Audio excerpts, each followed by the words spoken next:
This podcast is supported in part by Carolina Forward, a nonpartisan organization that advocates for ideas, policies, and values to build a stronger North Carolina, one that works for all its people as a healthy, diverse, multiracial democracy.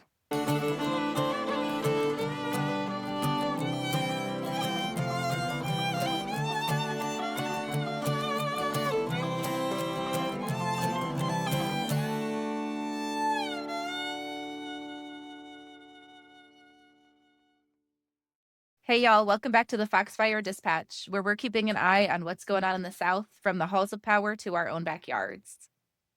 Today's episode is a good mix. We're starting with the state of reproductive rights right here in North Carolina. And then later we've got Roy Cooper's birth chart in a new segment that we're calling Signs of the Times. Liz is going to explain whatever reality show she's been binging in Reality Check. I'm so excited to tell you about this goofball I'm show. excited It's to going to hear be about great. it. And so we got a stacked lineup. We're going to just go ahead and jump into it. Our first segment today is going to pull from reporting by Zanetta Sirleaf over at Carolina Forward. Thank you so much, Zanetta. And from the Carolina Abortion Fund's on the ground work and resources.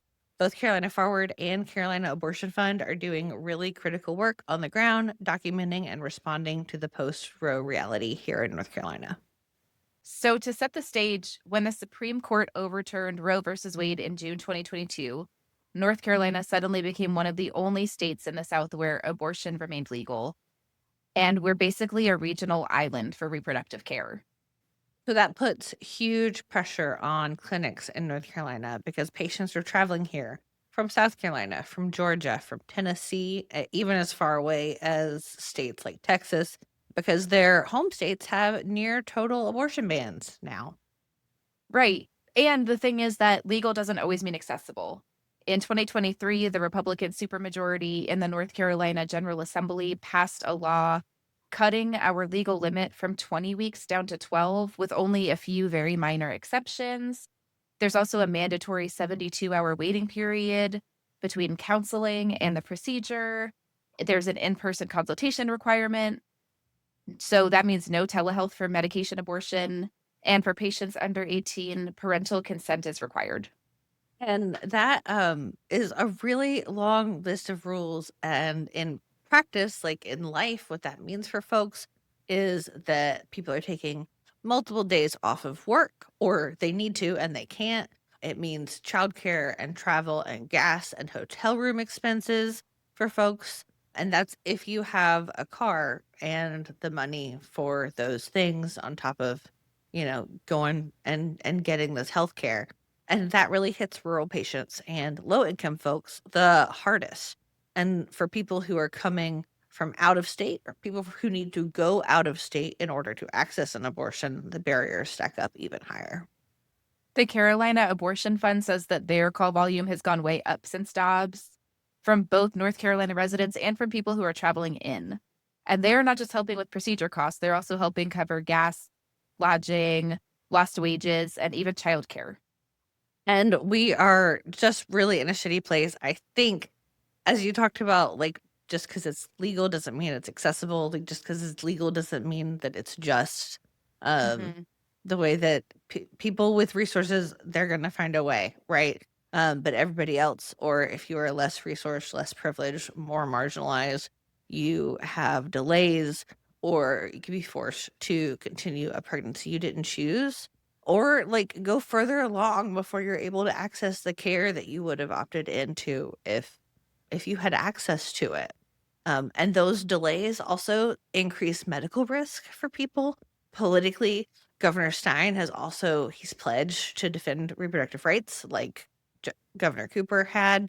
But the reality here in North Carolina is that the Republican supermajority in the General Assembly has the potential to override his vetoes. And that means that the floor that we're standing on is still really shaky. They've already signaled that they would go further with restrictions if they have the votes.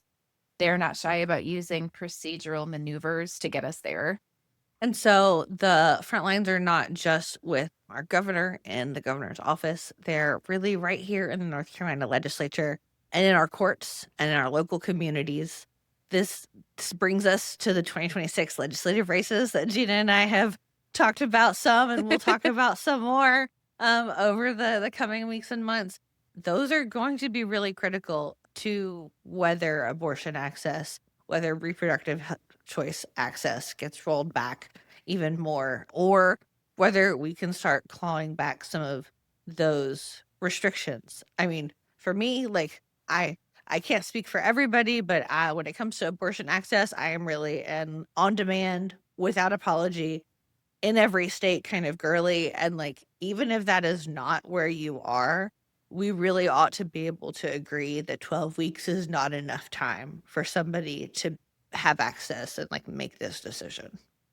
Yeah, and these are complicated questions, right? And they're personal. And that's to me where the bottom line is, that there's no situation in which I feel like it's appropriate for somebody, even with a very wanted pregnancy, to have to go through a 72-hour waiting period after in-person counseling to explain their reasoning to someone who doesn't know them, and to have to go through all of these barriers, especially when there's the potential for medical needs to be there and not met. Creating all of these barriers because of like a morality determination, when in fact the basis of it is that this is women's healthcare. This is our healthcare. Women who should be able to easily access the care that they need become pawns in a political game, and it just trickles down into a very easy to unravel set of statutes and limitations. So until we get structural changes there, the work on the ground from Carolina Abortion Fund, from Planned Parenthood, especially the South Atlantic Planned Parenthood chapter, they're amazing, and local clinics, is what's keeping everybody connected to that care. So that's not just holding that line, that is literally saving lives every week. Yeah. Another thing that I think of as we talk about this is like the way that those of us who care about abortion access and who talk about these issues like have to trot out the medical concern reasons, the family planning concern reasons, the health concern reasons, as if in some ways to justify those choices. It should not matter Mhm. even if the abortion is an economic choice, whether it's I got too many kids already or my economic mobility as a 19-year-old in college will be forever changed if I go through with this pregnancy versus Yes. not going through with it. Like, that's a valid choice. That's a more than acceptable choice. Like, and it's I see the, like, window of what feels acceptable shrinking in real Yeah. time, like, with this kind of rhetoric, and so I think it's like, one of the reasons that I really wanna stand firm in my on-demand without apology in every state kind of, like, feeling for what is wanted. Because at the end of the day, that's healthcare. That's how I feel about healthcare. That's how I feel about people having access to chemo when they need it. That's, Yeah. like, how it should be. Yeah. Yep. And everybody deserves it. Yeah, yeah, I remember the night before the rally, the day of Trump's first inauguration. I was living in LA and had a couple of friends from college over who also lived there to, like, make posters, and of the 4 of us, it was 50% had made the choice to have an abortion and had access to it, and, I just remember talking in 2017 about, like, how different that, 'cause we all went to school in North Carolina. Like, Yeah. that was where we went to undergrad together, and so it was just very, like, present on our minds even then, like, this how much access could change in the South in the next decade, and that's, like, exactly what we've seen with this return to conservatism. Yeah. And we can keep this in or not, but I think it might be important to talk about Trisha. She's the reason that we have the change that we have now. Her vote exclusively. Okay, go on. Right, fair enough. Fair I enough. brought Before my I get on my insider bell. soapbox without explaining who Trisha is, the amount of tears, like rage tears that I cried that night, and the amount of like the capital that I expended with people who know in Broadly, who I like don't know well, but I was like, can somebody explain to me what is going on? So give the background before I launch into my bullshit. So, Trisha Cotham, who is a NC House rep from Mecklenburg, flipped from being a registered Democrat to a registered Republican in 2022, Hmm. spring of 2022, and she did this in a loud and flashy, but also like underhanded way that made very clear that she was going back on promises that she explicitly made during her election campaign around reproductive choice, around education. Patricia Gotham did a press conference, made a big deal about this. But then, as a result of her flipping, of us losing that one seat, which we had recently gained, or in the several seats that we had recently gained prior to that, it gave the Republicans the supermajority to override any veto that Yeah. happened. And so it was essentially an enormous middle finger to all of her Democratic colleagues, the governor, and the people who elected her who voted for a Democrat. Now, I don't know about you, but I think that if you are going to change your political affiliation, any kind, like Republican to Independent, Democrat to Independent, Democrat to Republican, other way around, like you ought to have to run a new special election and defend your seat under what you're running as, because a lot of people do vote straight ticket, and it's so unfair to run for election under an umbrella of, I believe in, the ideology and policies of this party, and then to change after you've been elected by people. I don't know. It really rubs me the wrong way. Yeah, I don't know how I feel about like the repercussions of a party switch midterm. I mean, I think politicians are people, and so they're entitled to like a shifting belief system, but they're also beholden to the people who elected them. They're actually beholden to everybody, whether people voted for them or Mhm. not. And the move that Trisha made felt so calculated to me that I think I see that part of it as an issue more even than, I mean, if she switched parties because she felt more aligned with Republicans and Republican beliefs, then that's absolutely allowable. Like a human is allowed to change their minds about stuff. But the way that she did it in that press conference, she cited that she felt bullied by Democrats. That was like the line that she gave.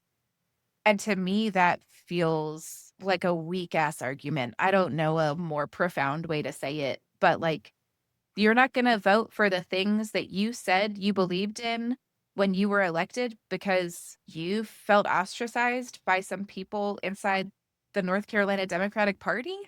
And Like, let's girl, be stand real. up. Let's be real. My impression of like a fuller understanding of the situation, like looking back from a couple of years, is that bullying she's referring to is lobbyists, organizers, and activists seeking meetings with an elected representative for the purposes of persuading them. That's not bullying, that is politics. Yeah. Do the job that you were elected to do or don't do it anymore. Yeah, and I guess I hear what you're saying about like people should absolutely be allowed to like authentically like shift in their beliefs and like change their party representation to reflect it. But I really do think that if you like ran under an umbrella and potentially like receive meaningful support through the apparatus of the Democratic or the Republican Party, that if you like change your party affiliation, like either resign or fight for your seat in a special election because people elected you under a certain understanding of who you are. Yeah. And Although she was reelected, she switched parties and kept her seat that's true. in Mecklenburg County. If y'all don't know, Mecklenburg County is the county Charlotte's in. So big blue bubble. Yeah, you're right. She flipped and she won that race. I'd be interested to look at that district's voter turnout because like my Yeah. understanding of MEC is that while it is very blue, it is like one of our places of poorest Democratic turnout and or perhaps our poorest urban Democratic turnout. So, yeah, I don't know. All this to say, don't let your eyes glaze over when the state politics stuff comes up. This is so much of where the fight is happening. And this is part of the reason it's incredibly important that, Democrats hold on the governor's veto so that we don't have hateful anti-abortion bills passed into law and then vetoed and then overridden here in North Mhm. Carolina. And so it's important that we protect those Democratic seats and also win some more, pick up some more too in the next couple of years. Amen. And then we'll head over to the national blip. All right. Before we jump into music, TV, and astrology, let's take a quick detour and check in on a headline that's shaking the national political map. For the past month or so, there have been huge headlines coming out of Texas because Republican lawmakers have been trying to ram through the most extreme congressional gerrymander in the country. They've done this because the president has explicitly said, find me 5 more congressional seats. Kind of like he said, find me 11,000 votes to somebody in Georgia a few years back. But in response to this call for Republican redistricting, the whole coalition of Democratic legislators left the state to block the vote. In leaving, they prevented quorum for the legislature. I don't have a bell, but quorum is the amount of people needed for a legislative body to vote. Generally speaking, it's half plus 1. So, like at my city council, which is 4 people plus the mayor, if only 2 people show up, we don't have a quorum, so we can't vote on anything. And we do that to ensure fairness so that, if a bunch of people are sick, we're not just passing stuff that 2 people like. So, because there is no quorum in the Texas legislature right now without those legislators, they can't hold that vote for gerrymandering their state. And the maps that are supposed to be passed would slice up communities of color specifically. Especially, Texas has very rapidly growing urban areas, and these maps would dilute their voting power. They would pack Democrats into, and Democratic voters, unaffiliateds too, into as few districts as possible. And this is racial gerrymandering dressed up as politics as usual. And it's really worth noting as we talk about all of this that Texas has gained a significant population since the last census. And that population growth is often in Black and Latino and Asian communities. And under these maps, those communities would lose political representation.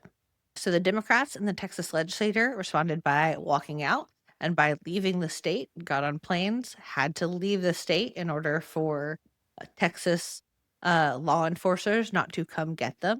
Now, this action by the Texas Democrats has also led the very angry Texas governor Greg Abbott to institute fines of $500 a day per person, and he's also been trying to charge them with felonies. I think recently I saw that line of inquiry had been stymied, and then he was like not going to be able to charge them with felonies, but like he has been working with the Attorney General of Texas to try to figure out what punishment they could do to make them come back.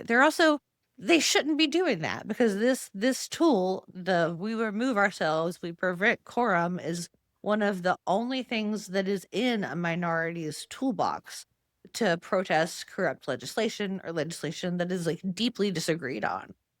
And it's not a new thing. It's not like they made this up and decided to try something ridiculous. It has been done since 1870 in Texas.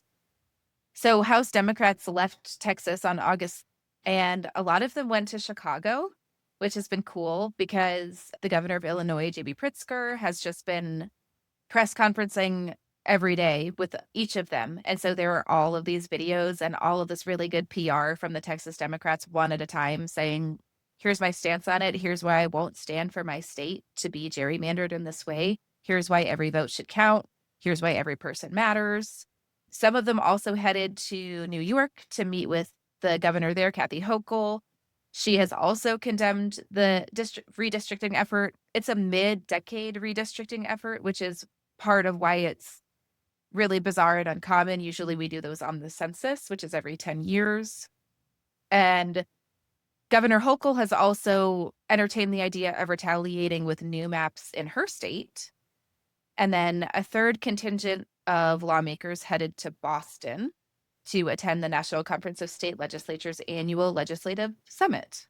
So I feel like we're seeing them be like as productive as possible in like raising awareness in the holding of these press conferences, in spreading out, like, because there's enough of them that you could have a meaningful contingent of people in a couple of places. Like that all seems like doing what you need to do to sound the alarm when you've Yeah. got, so few tools available to you. So anyway, what they've done has effectively halted what is a 2-week special session of the legislature. This is something the governor can call in Texas. He can call the legislature into session. And so they're trying to keep this special session from having quorum and therefore anything meaningful happening. The Republicans in the legislature and the Republican governor, they're trying to say that this special session is to provide flood relief for the awful flooding that we saw in Central Texas earlier this summer. But the truth is that they haven't put it on the calendar to pass meaningful relief through the legislature. They've been focusing on the redistricting, and they're just trying to say that the flood relief has to go through the legislature because in Texas it could also be signed by the governor by executive order. And so it's just like a double whammy of like Republicans are using this flood relief to like try to bash the Democrats over the head when like the Democrats are not trying to prevent flood relief in any way. And in actuality, if Republicans just did their job, like they could do that and use it to put pressure on the Democrats to be like, look, we're doing this without you. Like you Yes. ought to come back and play. Like that's the better move, people. What am I doing? Giving out free Republican strategy advice. But like that is the better move, objectively. Well, and it's the better move because it helps people, right? Gerrymandering Yeah, doesn't it's help anybody except the people who want to retain power who don't think that they can through their votes. And it's worth noting that these Texas Democrats, they get paid, they get a stipend, but their annual pay is $7,000 for the job that they do. So these people have jobs, they have families, they have homes. They haven't like fled to go on vacation. They have left because they think that they should do everything in their power to ensure that the people of their state and the people of our country know that they're going to try their damnedest to ensure that we have fair elections, yeah. insofar as they have control over that. And this is what they can do to have control over that. And it is so important. And it's mirrored in what we see in North Carolina. We are living through our own version of this. Our legislature has already pushed through some of the most aggressive gerrymanders in the country objectively for both congressional and state legislative maps. And this is not just a red state problem at this point. This is a coordinated national strategy. We're seeing it all over. Yeah, this same playbook is running in multiple states. And this is also the kind of situation where, like, we are seeing, like, Republicans are seeing how far they can push in one place. And if they can, they will push that hard in other places. Just like with Judge Griffin's case against Justice Allison Yes. Riggs. Like, the case of that voting rights issue was like, can we push and break this so we can break it everywhere? And that is all, and not just break it for breaking its sake, break it so that we preserve minority rule and make sure that even if a majority of voters choose something different, then the maps keep handing power back to the same people. Like how here in North Carolina, I think 58% of North Carolina voters who voted cast their vote for a Democrat, but they are only represented by 42% of the legislature, something like it's a I believe considerable you. gap. Yeah. If you had said those numbers with more authority, I would have been like, definitely. If I am like a little hesitant on a number, I'm like, I want it to be abundantly clear. I want it to be abundantly clear Yes, that I'm like, yes, this I'm is with you. to the best of my ability. And if I'm 2 percentage points off, can you still see the 20-point gap?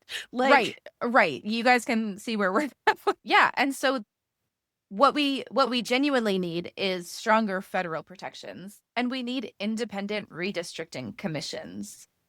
So, do we need to talk about what those are? yes, I think tell us about what an independent redistricting commission is, because I think it people assume that just the government does it in a lot of cases, but it differs, Yeah. right? Yeah. So, in some states, in many states, all of their voting maps are drawn by an independent redistricting commission. That is a consulting, would you call it? I mean, I feel like they're Contracted? Contracted for sure. Yeah. Okay. So a contracted group of folks who are map experts, and their job is to create the fairest map possible that represents people in the fairest way and bring that to the state body that approves the maps. What we have in North Carolina is a map that was drawn by the people who would be voted for based on those maps. So we can see where there's an inherent problem in the bias of those maps. What we want is, and the only way to do it fairly to prevent even from accidental bias, is for even from the bias that might come from knowing your community really well or feeling like there might be misrepresentation, even if the data shows otherwise, from people who trust and only work within the cold numbers and the data. We want an independent redistricting commission to do that work. So until Yeah. we have that, we're going to keep seeing this happen because people will use it to their advantage. Yeah. Yeah. And this conversation has come up a lot in like the Democratic circles I feel like we're in. I feel like in the left-leaning podcasts I listen to, this has been coming up over the last like weeks and months. And there does seem to be in some places like a loud and vocal contingent about, you know, draw the Democrats should draw the maps dirty too. Yeah. And Yeah. What's it's your take? Tell me your take. I I am like generally skeptical of the like fight fire with fire Mm-hmm. approach, and feel like in most cases my instinct, both because it's what I feel is right and what I genuinely feel like is the best move, is like more on the, well, if they go low, we go high. But also, like, I feel the existential threat of, if Republicans gerrymander 5 to 10 more congressional seats, it's over for a decade. It is. Like, Yeah. and I think a probably decade longer, is generous. Yeah. like longer, because the Trump administration is trying to once again try to exclude immigrants from the census, which is not how it's supposed to be, but that would like further anchor in an inaccurate view of how and where people live in the United States. And so it does, you know, I feel like trying to change a state constitution to do it is approaching the like, we don't, that's a bad reason. That's bad argument. Like, we change the constitution when the constitution is like wrong about natural human rights, not when it's like not going our way, is Mhm. kind of how I want to feel the sanctity of those documents. I hear you. But if I could flip a switch, like, I would just give everybody independent redistricting commissions. They should be state by state. They should be people who know the states. I can't imagine the volume of information that people are trying to parse out for this, even on a like single state basis. But it also feels like this is something we should be able to fix at the federal level. Like, even if there's not a federal mandate for federal independent redistricting commissions, could there not be a federal mandate and funding for state-led, like, independent districting commissions, so that it was fair for everybody and so that everybody changed at the same time, so it didn't privilege one political party over another? Now, the thing that, like, I feel like people will not say is that, well, the Independent Redistricting Commission actually privileges the Democrats because it like accurately reports on black and brown people and poor people and shit. Like, I feel like that's the thing that people won't say about why they, what conservative people won't say about why they wouldn't want, you know if we could just do it tomorrow everywhere, that to Yeah. come to pass. Well, yeah, with the Supreme Courts, with many state Supreme Courts in red states, with the legislative body that we have at the national level, with the president that we have, if there was a want for independent redistricting commissions, we would have them. I mean, there's no argument to be made that they want them and somebody's preventing them. That's not how this administration has operated in any other capacity. And there's also no argument to be made that that's not the fairest way to do it. And once again, we are begging for fairness against just a constant barrage of like tricky maneuvers. And so that's where I feel torn, right? Mhm. Generally speaking, of course, gerrymandering is bad. I have like beat that drum forever, just like every Democrat in North Carolina. Like we did it. We know the history of it. We know why it's bad. We take accountability for what we did. But right now we live in the most extreme gerrymander in the country. And we know the stakes are really high. And so what I fear is the response. So Kate Barr is an expert on gerrymandering. Well, I don't think she would like for me to say that, but she's the person that I ask about gerrymandering. I think she would probably point us to like Sam Wang and the people that she talks to about Mhm. gerrymandering, but she knows so much. And she has talked about concerns around going into this redistricting war and losing and being locked into a battle that like the outcome of which is that we can never flip North Carolina because the gloves have come off and everyone's And just doing whatever they want with their maps. And and for a generation, it's anchored in until we can register enough new voters, have enough population shift, like, and that's like again, if they don't make it illegal to like register new voters and help right, people do right, if that, they don't like, make it illegal to move, like whatever thing they would do. And we'd have to talk people into, I mean, the strategy to get out of that would just be it would be impossible. And so I have a lot of fear around it. mhm. And I think it's important that we do whatever we can. So essentially, I'm with you. I mean, they've got us in a spot where there's no right move. And I kind of feel like we might as well take the gloves off, but it's also very scary. Yeah, I mean, I feel like for both you and I, there is this tension between what we feel like is like truly right, as in what is like capital R right, and also what is like strategically the Yeah. correct move, but also what's gonna what's gonna make this a long game, like what's gonna continue like things in a in a manner that is marching towards progress at some kind of meaningful trajectory because, I think of all the frustration I think people have shared with me even, over the past like 8 or 9 months around Democrats not fighting enough and like, well, the gerrymander fight is something some people are trying to have for sure. So, all that to say, I feel like with everything going on with these maps, with everything the Texas Democrats are doing, with how we know it like is so relevant to the kind of things that we've been going through here in North Carolina, we're just sending big solidarity and love to the Texas Democrats who are putting themselves on the line to block this vote. It's really worth also noting that that $500 fine that they all are going to have to pay per day can't come out of their political accounts. This is like a real personal cost for people who are not paid a full-time wage to do the job that they're doing and being punished for. And so as we look to them, I feel like for us here in North Carolina, the lesson is really clear that we gotta pay attention to redistricting. We gotta support lawsuits that challenge illegal or unjust maps. And it's important to push your federal representatives to act on voting rights. If they don't, 2026 is going to be fought on an even more tilted playing field than it already is. I It's like that. important to not just people in Texas, but Yeah. nationally, you're important to us. Well, like, I mean, in the same way that, like, the case with Justice Riggs was like the tip of the spear with voting rights in terms of Yeah. what Republicans could do.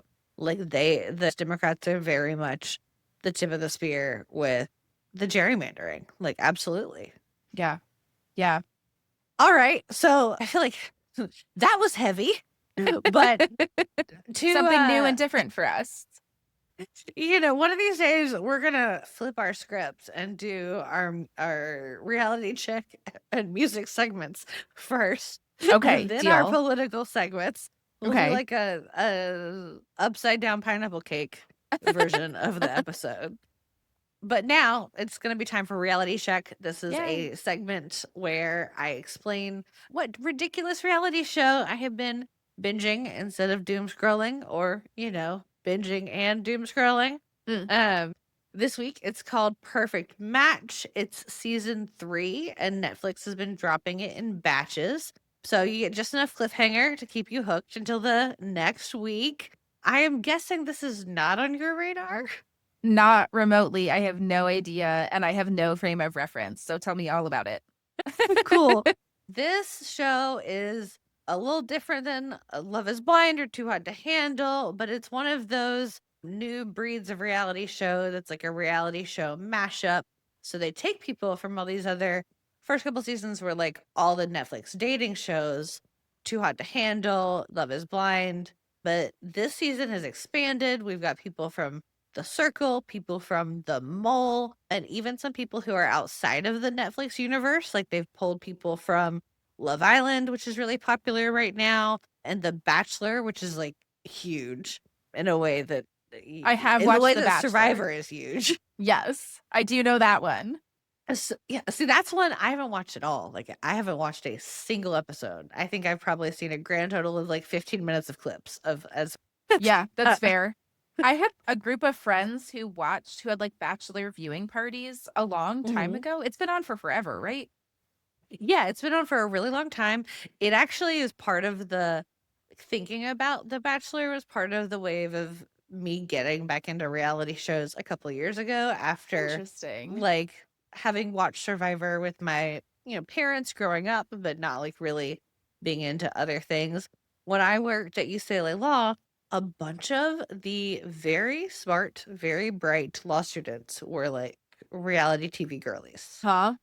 And it was just, like, really interesting to hear from, like, the things these different, like, really smart, really bright people were getting out of, like, spending any of their time watching these fluffy shows. I love Um that. Some of the smartest women I know are Desperate Housewife fangirls. Like, they'll come into the office and be like, here's what so and so did. And I'm like, I don't know who any of those fucking people are, but like, I love that for you, I think. Or I don't love it and we're mad at her. I don't know. You tell me. There's I think there are some real fun, fluffy, turn your brain off reasons to watch reality TV. I also think, like, like, from a human interest perspective, it's very Yeah. reality TV is interesting. I mean, people behaving badly is interesting, I think, Yeah. a lot of the times. Yeah. But Okay. anyway, So for where does Perfect Match like happen? so it's this one's in a villa in Tulum. They drop them into like different beautiful tropical places and giant villas. And the premise is that you match up with the person that you think you're most compatible with. Okay. So is it like speed dating just with an audience? It's like part dating show, part social strategy, because like where you're supposed to match up with the person you think you're most compatible with, like there are also people who are like, I gotta match up because I stay in the house if I match up and I go home Okay. if I don't match up. And there's also a cash prize at the end for either the top couple or a single person. It's not always clear how that's gonna shake out. And the couples are not necessarily, like, locked in for the duration of the show. Basically, in every episode, they'll throw new singles in to tempt people away from their current partner, and they'll do different challenges, and, like, the top couple gets to decide who the new people might be, who they pair up with. Hijinks ensue. Absolutely. That sounds wild to me. So this is like, it's so interesting to me that this is like a relaxation thing for you because that sounds so stressful to me. Like, well, are they going to hurt each other's feelings? I know it's a show and a game, but like, oh my God, they throw new people in there just to see if they can like lure someone away. I mean, I definitely do think some people's feelings do get hurt. I also like think a Oh, lot like there is real drama, at least in this season. My memory of other seasons is like kind of fuzzy at the moment. I mean, no, we know that like one of the big couples because they're from Love is Blind, which is a bigger Netflix reality show. we Mm. know they're already engaged and expecting. So, like, there is some, like, drama with them where, like, I mean, like, clearly she cares. She's clearly deeply upset. But also, I think a lot of folks like, it's a game. It's a game. You got asked back to do a second round of Be on TV with hot people and drinks. Like, and so, it's not like Are You the One, which was an MTV reality show that was a pair you up with your perfect match, but, like, based in, like, you fill out dating and personality and psychology Okay. stuff, and producers figure out who's most compatible based on Oh, they're, like, those. legitimately matching you. Yeah, so that's an MTV reality show that does, like, legitimately match people, and the goal is to, like, find your match. But, like, I like this one. in this show, it's like you pair up because you think you're compatible or you wanna play this game together. Mm. Um, and that's you stay in a room together, you likely stay in a bed together, and that's your, like, your team person for the purposes of this show. But they're also Yeah. still in so many ways, like, single, like, in Too Hot to Handle when people pair up. Oh my god, I'm so in the reality show weeds, but Yeah. I have no and idea anything that you're saying. I'm just like, "What?" Like, I know none of this. so Too Hot to Handle is a Netflix reality show where people think they're coming on we're gonna go fuck around at a villa, and then they're Okay. told that they can't go fuck around at all, and there's a little Siri that's gonna, like, ding you if you kiss people or worse, and you're gonna lose money out of your prize pot. And so then when people pair up on Too If Hot you to hook up? Handle, yeah, if you hook up, Oh, if you okay. kiss, if you, like, do anything. And so Okay. then on Too Hot to Handle, if you're paired up, you're like, that's your boo, and that's your person, you're with them Wait, because 'cause so you're that trying to whole show is grow as a just, like, person. premised on sexual tension between Yeah. strangers? Okay, that I would watch that one. So, yeah, so that's fun, and I mean, I think, that and Perfect Match and these kinds of shows that we're talking about, like, to me, they're so low stakes because people, like, did opt into this. Right. And, like, and also you see people, I guess, interacting in a way that I would consider, like, "Oh, this is really, like" wait, shallow? Shallow Sure. is not quite the word I'm, like, looking for, but, like, not deep is, like, decidedly not. Everything is very surface. I really started watching more reality in, like, the early days of the COVID pandemic just because it was like, I cannot handle the amount of stress in the world, and I need something where the stakes are stupid. And now what I can't do is Amazing Race. Amazing Race is very stressful to me. It comes on after Survivor, so if you're watching live TV, you're always gonna get, like, a hit of it, and it's always, like, Wait, you watch live TV? really only Survivor. Wait, but you have TV? No, but I have Paramount Plus specifically for Survivor, Oh, okay, gotcha. Okay, and okay. there's a nice little place on the website where you can hit live TV. Wait, I think we're boycotting Paramount. Oh, are we? Yeah, I think so. It's hard to keep up with. I'll send you an article later. You can Yes, please. decide. I What I saw feel. an article about it and I was like, "Fuck." Like, all right, I'll add it to the list if I must. I haven't read anything yet. If anybody's listening who has strong feelings, chastise us if you want to. We don't know. There's too many things to Purity keep up with. purity politics will kill us all, let's be real. It certainly will. All right. Well, thank you so much for filling me in. I'm so glad that you have something to like focus on. I love the stakes are stupid. I kind of wish that we could name a segment that because that's my favorite. Thanks for like cluing me in. I love like the secondhand knowledge that I get from this universe that I'm not in at all. We have really gone from like the fight to reproductive rights to another kind of matchup completely with this segment. So very into it. Thank you. Yeah, this episode of, like, we got some good stuff. We're a little chaotic. We're moving from that to talking about Governor Roy Cooper's birth chart in our Signs of the Times segment. So stick around. All right, y'all. Welcome to Signs of the Times. This is a new Foxfire Dispatch segment where we check the birth charts of North Carolina politicians and see what the cosmos might have to say. One important note: these are always gonna lack a little bit of significant information because usually the time that someone has been born is not public knowledge.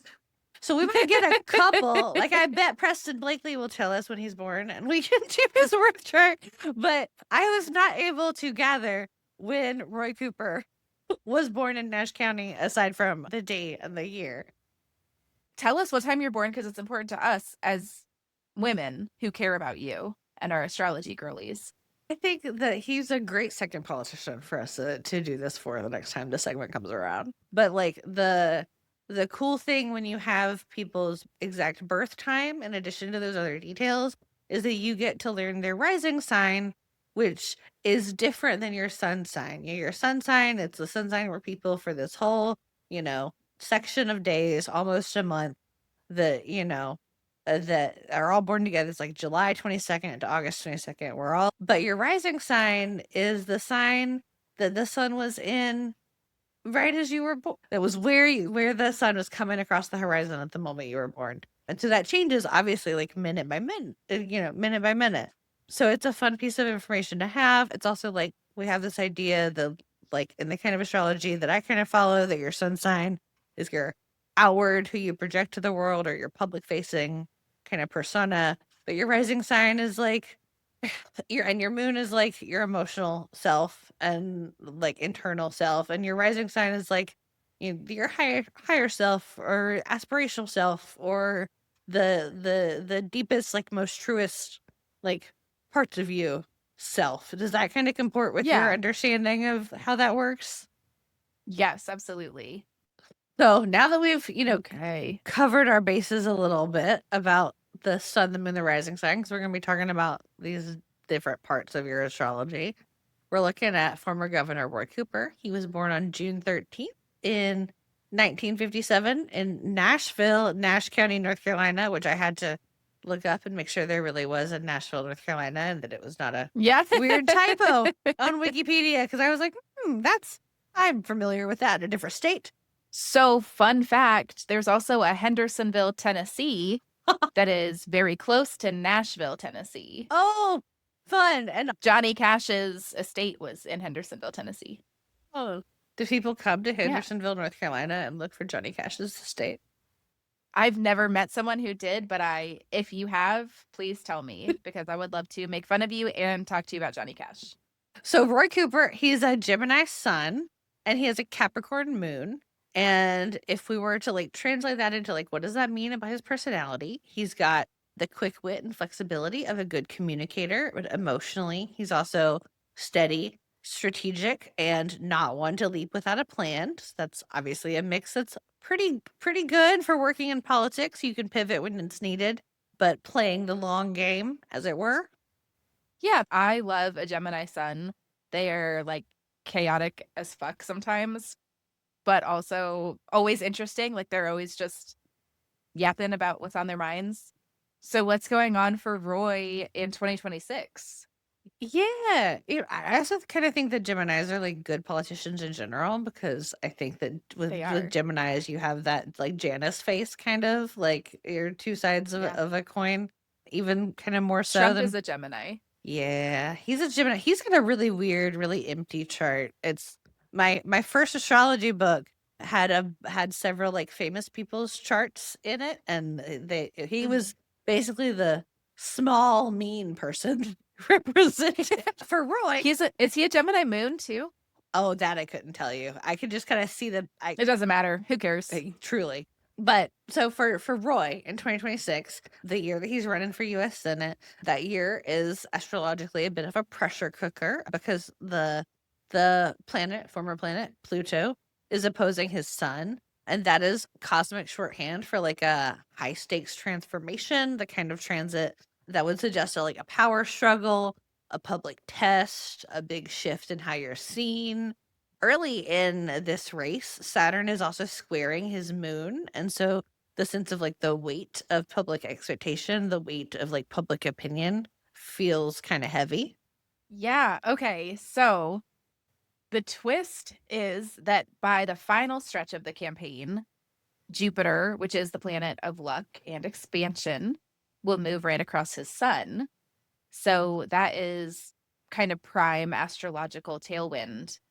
And what we want, how we are going to interpret this is that it means amplifying his message, thus winning new voters. So, fan or critic, if you're a critic, call me. I have some stuff to tell you. The stars suggest that Cooper's campaign will be forged in fire early on, but if he plays it right, he could hit his stride exactly when it counts.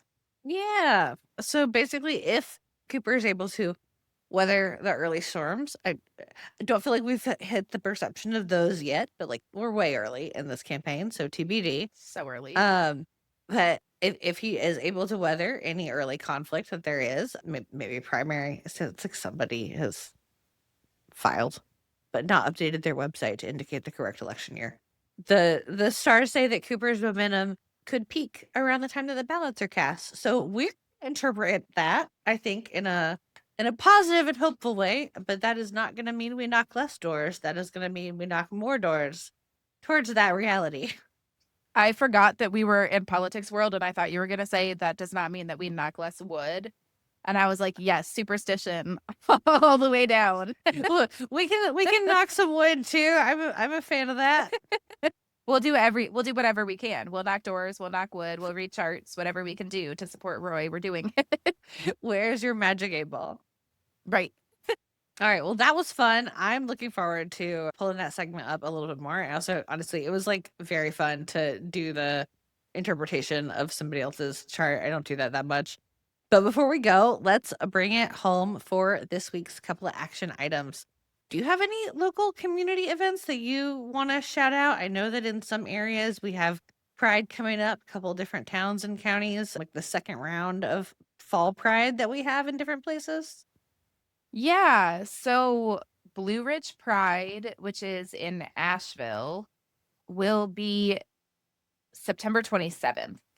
Okay. So that is, if you haven't been, Blue Ridge Pride is incredible. It fills up like a handful of city blocks in Asheville, and it's just such a fun time. Also, Durham Pride is in September. It's September 26th, 27th, and 28th. And I haven't been to Durham Pride. Have you? No, I was like knocking last year and I was like, "Oh, Yeah. that would be so nice." But Yeah. Yeah. I've heard great things. I've heard that it's a great time. So if you're in the Triangle or if you're in the western part of the state, those are two great September prides that you can hit up. yeah, thank you. Thank you for looking those up. And on the action front, here's some more that you can do this week. You can support reproductive justice here in North Carolina by donating to or volunteering with the Carolina Abortion Fund. You can learn more about the fight for fair maps from groups like Common Cause North Carolina and the Southern Coalition for Social Justice. And if you're in Texas or you have friends there, please amplify the work of local voting rights groups standing up to gerrymandering. And if you have the capacity and you see it and you're like, hey, that's good content, the content that these legislators are putting out too, because like the road they're hoeing is kind of hard and lonely right now. And so, as much as we can give them a little support, I'm sure they would really appreciate it. Absolutely. Thanks for joining us for this episode of the Foxfire Dispatch, y'all. If today's discussion lit a spark, you can help us fan the flames by sharing this episode with your neighbors, dropping us a note on social media, or emailing us at thefoxfiredispatch@gmail.com with your questions, stories, and ideas for bringing about a better South. We put out new episodes every Friday, and you can find us on Instagram, YouTube, and Blue Sky at the Foxfire Dispatch, and on TikTok and Twitter at Foxfire Dispatch. And until next time, We are who we're waiting for. Now go get in some good trouble. yay.